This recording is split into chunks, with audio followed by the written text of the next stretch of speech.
Good evening, testing friends. This is Brussels calling. I am Wim Demey speaking for the Belgian testing jury. Our points are USTEF conference, 12 points. What are you? This is not Eurosong. What? A testing conference? Oops. I'm gonna talk about one of my best friends in testing, John Doe. But there is a little bit of problem with John.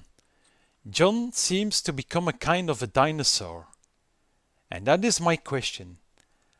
How can manual testing survive in a world that is dominated by test automation? By fast storages like CI, CD, pipelines, AI, RPA, data analytics? How can we as manual testers, how can we survive, and which skills do we need? For the answers, join my session. Dear testing friends, welcome in this session about the question, is survival of the fittest only for the fastest? And to answer that question, I was looking back on my own career so far as manual tester. I started in Belgium in the late 90s, and in that period testing was easy, because you was a manual tester or a manual tester. And since the year 2000, I saw more and more the introduction of test automation and other kind of technical testing jobs. 2009, that's for me a major milestone, and maybe for testing in general. Because in 2009, the term DevOps has been officially released, and that was the start for a period where we are confronted with very strange terms, like CI, CD, pipelines, nightly builds. And it didn't stop anymore since then. Just look at the more recent evolutions, like data analytics, robot process automation, AI. And so, what does this all mean for us manual testers? What does it mean for our position? Do we still have a job within 1 year, within 5 years? Because you can be scared off, especially if you read one of the most recent world quality reports. That's not so good news for us. If we continue and as manual tester in a traditional job, we will be outdated. And instead, we need to jump on the train of one of those fast rages. And does this really mean that we need to announce the date of one of the most famous manual testers in the world, John Doe? I don't think so. Because my statement is very clear. Manual testing is not dead.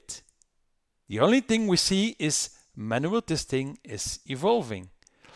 And it's evolving because we are living in a more complex world, and with new products and with products that maybe are hard to automate. And just look at this nice smart toilet. To be honest, I really like to test this product in a manual way and not in an automated way. And when I was preparing this presentation, I found a very interesting post of Alexander. And indeed, in most of the cases when we are contacted by recruiters, it's for technical jobs. It's for jobs like test automator, API tester, DevOps engineer. But we often forget we have a lot of products which are maybe very hard to automate, even not possible. And if it's possible to automate them, it's not efficient or it hasn't any added value. And another main argument for me to say that manual testing is not dead is the fact that test automation is definitely not always the hallelujah. And that is for 3 reasons: automation fake news, automation paradox, and the automation blindness. The automation fake news, that is about the promises that are often made by tool vendors or any other big believer in automation towards stakeholders.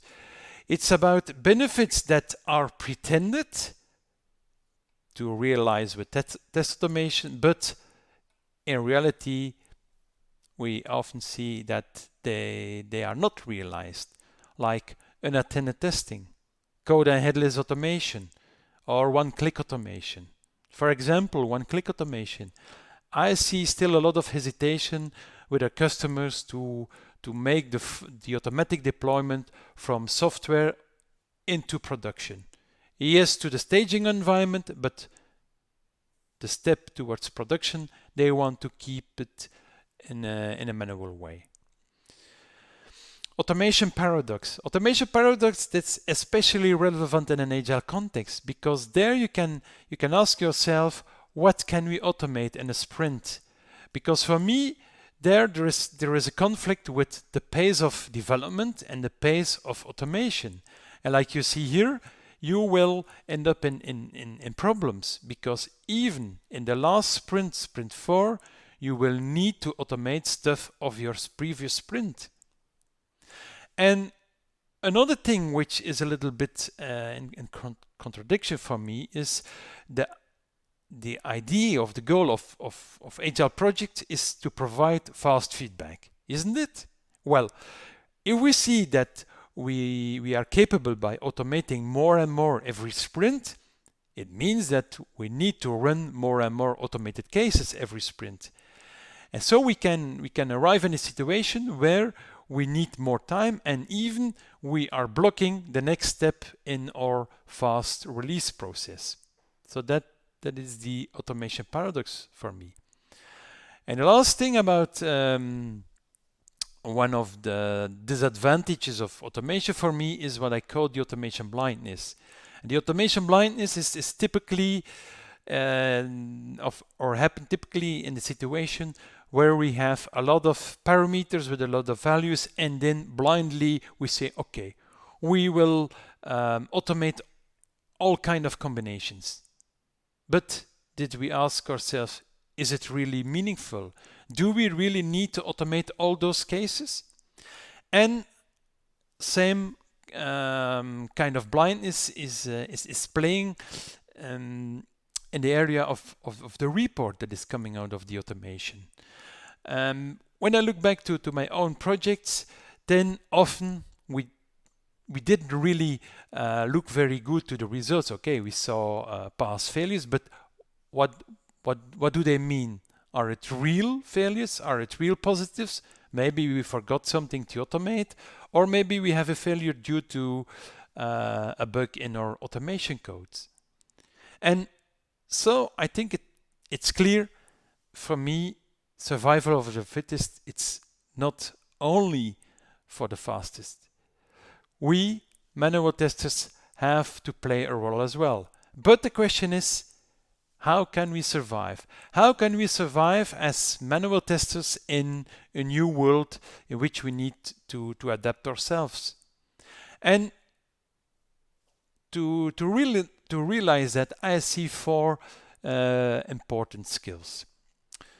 The first skill for me is what I call the transform to a no sheep tester. So what is the link between a sheep and a tester? Well, if we are honest, we are often bleating sheep. We are bleating sheep because we are complaining. We are complaining because we have no decent requirements. The test data is not available. Or when the developer has delivered the build, we start our testing and we detect the build is not stable. Well, those are all reasons to complain as manual tester. But look at from the other side. Look at from the other side, because those challenges are a big opportunity for us as manual testers to prove our value. And for each of those challenges, we have a solution. For the first one, we can do exploratory testing. That's exactly the kind of testing you do when your requirements are not well documented, or even you have no requirements. Did you think about the fact, if a test automator has no requirements, if he doesn't know which fields he needs to complete, which buttons he needs to click, which checks he needs to validate or to automate, well, he can't do anything. But we, even without having good requirements, we can do testing. If the test data is not available, then you can create the test data yourself. Okay, there are cases where it's not possible. For example, in an SAP system, you need to have your master data available, of course. But in some other cases, we can do the test creation as a prerequisite or maybe as a first step of our test. And indirectly, we are already testing our system. And of course, if the build is not stable, it has no sense to run blindly or 100 test cases. No, instead, make a set of some elementary test cases, maybe 4-5 test cases, and run them as first. If those test cases are failing, then that's the moment where we decide, okay, we stop here with testing, we give it back to development, and we wait on a fix. So the first skill we need, transform to a no-sheep tester. The second skill we need is crap. And crap, that's a reference to one of my favorite pop groups, The Clash. And The Clash, they had released an album with the title Cut the Crap. And cut the crap means, in English, it's kind of slang. It's come to the point, no bullshit, no nonsense. Well, I think especially if we are looking to the way we are reporting to our stakeholders, we should do more in a no nonsense way. I see still a lot of projects where our test coordinator, test manager, but even we, manual testers, we are reporting in figures.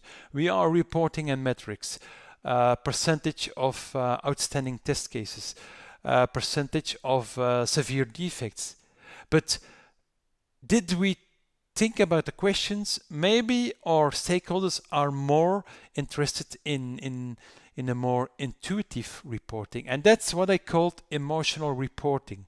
Like you see here an example, and here you see there are no hard figures, but due to the colors, you can easily see in which area we have issues. For example, in the area of the everywhere, you see, okay, we have a lot of defects and the performance is not good. And by using this kind of emotional reporting, we can create a kind of a business happiness index, which gives an evolution during the projects. What is the feeling of our stakeholders? And I think we should do this more and more. And one of the best techniques to do this is a CRUD test. And CRUD stands for create, read, update, and delete. Because behind each of those main activities, there is a very important question for our stakeholders. And it's simple. Our stakeholders, in the end, they want to know, okay, can I enter data in my application? If I can enter data, can I retrieve the data? Can I make a change? And if I change something, are the changes saved? And maybe in some cases, I need to have the possibility to delete the data. That are the main questions.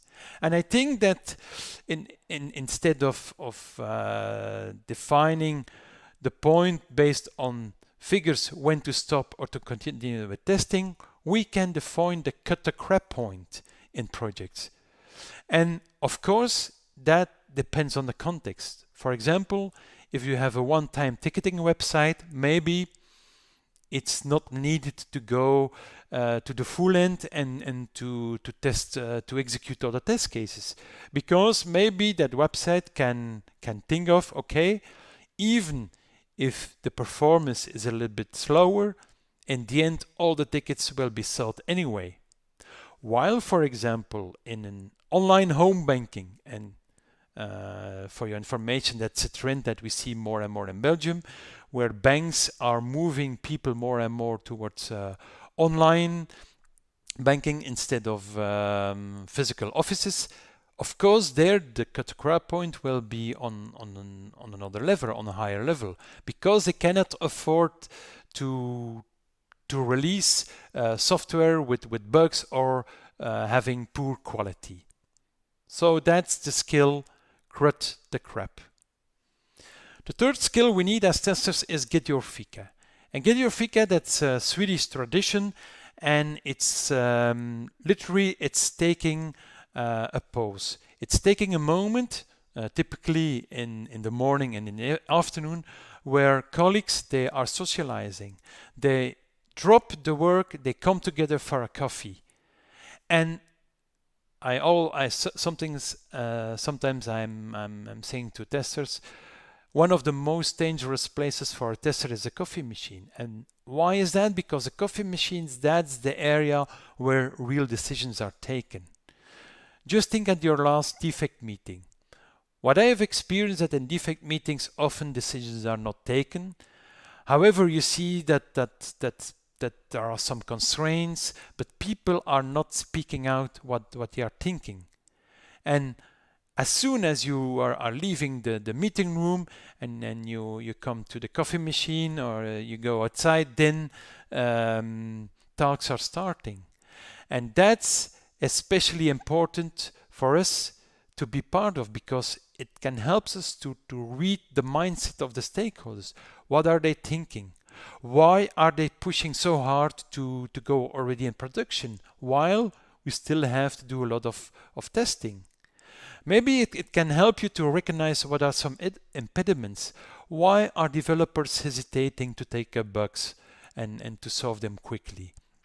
And if, of course, it's not a goal to do something work-related, if you do some work-related things, then a technique of the agile world, lean coffee, can be a good alternative.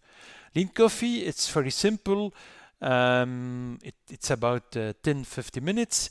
You list some topics you want to discuss. You do voting on the topic you want to discuss in the 10 minutes, and you note some actions. And for you, manual tester, it can be a way to bring on some issues on the table. And by lean coffeeing, to define already some next steps. So the third skill we need as manual tester is get your fika.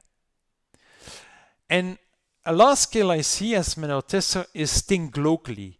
And no, it's not a typo. It's not think globally.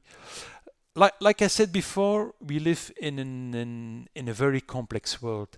And that is translated into IT in very complex architecture. And while maybe in the past you as manual tester, you are working on one of those applications in the chain, beside that, it's very important, and that's the area where we really can prove our added value, to have a good global view on the full picture. As a manual tester, it's important to understand what are the interfaces with my application. Is it internal interfaces? Or, for example, do we have an interface with a third party, but of which we know that maybe the interface is only up to 2 days a week?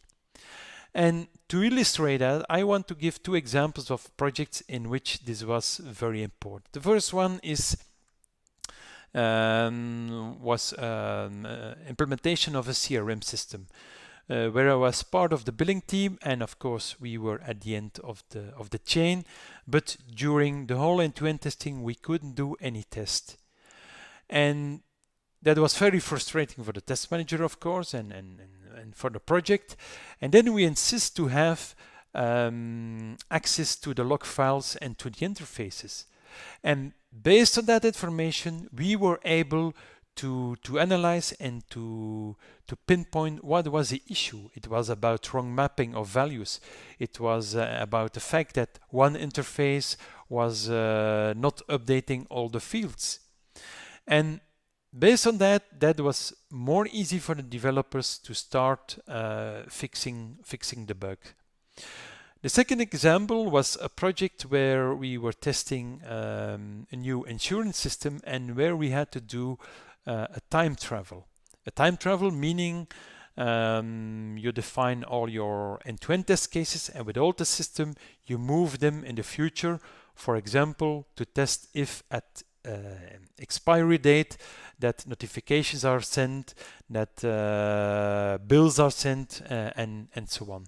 But that was very complex, because with all the system, but also linked to the interfaces, We had, as manual tester, we had a very good overview, and that was an overview that even the application architects, or from an infrastructure point of view, they didn't have the view what does this mean for all the system starting the time travel. And especially in the time travel, it was also important to keep the test data consistent in all the system. Simple. If you do a backup and restore in one of the applications in your chain, of course, you need to ensure that the IDs that you are used in the other systems, that they are still in sync, or maybe at that time you need to do a restore and backup as well of that system. So that was the fourth skill. And this brings me to the end of my presentation. And maybe I need to rephrase the title a little bit. It's not only about if survival of the fittest is only for the fastest. I think that survival of the fittest is for the smartest. And it's for the smartest on both domains. Like you see here, the dog and the cat, we are not enemies. Manual testers and automators, we should work together. And we should do it in a smart way. And especially for manual testers, and manual testing, it means that you need to adapt yourself to become a no-sheep tester, grow the crab mentality, get your fika from time to time, and don't forget to think globally. Thank you for your attention.